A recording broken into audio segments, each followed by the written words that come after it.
Vous l'avez peut-être remarqué, mais il y a une nouvelle fonctionnalité dans OneNote pour Windows 10. En fait, il s'agit d'un endroit qu'ils ont nommé Enseignant uniquement, qui est juste ici, juste en dessous, en fait, là, de la bibliothèque de contenu, l'espace de collaboration. Donc, je vous rappelle rapidement, bibliothèque de contenu, c'est bloqué en écriture pour les élèves, mais pas en lecture. Donc, ils peuvent tout voir ce qu'il y a là-dedans, mais ils ne peuvent le modifier.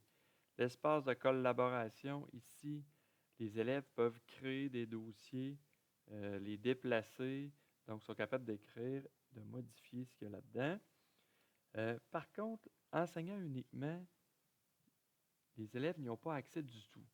Donc, rapidement, les utilités que je vois, c'est la planification des cours, justement, parce que avant, je vous conseillais de prendre, par exemple, un autre bloc-notes, de le faire un bloc-notes personnel, de mettre vos planifications, puis ensuite de transférer de bloc-notes. Mais si vous préférez, c'est peut-être même un peu plus simple comme ça dans certaines conditions, je dirais, c'est de mettre, par exemple, ici, j'ai ma planification du premier cycle, cours 1, cours 2, etc. Mais je n'ai pas besoin de le mettre ailleurs si je ne veux pas que les élèves le voient à l'avance. Donc, je mets ça dans enseignement uniquement.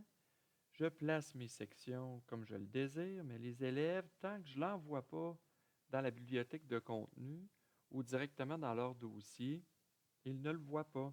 Donc, le transfert s'en trouve à être facilité parce que là, je suis déjà dans mon bloc-notes. Et c'est aussi possible, avec bloc-notes pour la classe, évidemment, d'y aller et de transférer ça à d'autres groupes. Alors voilà, j'espère que ça va vous servir.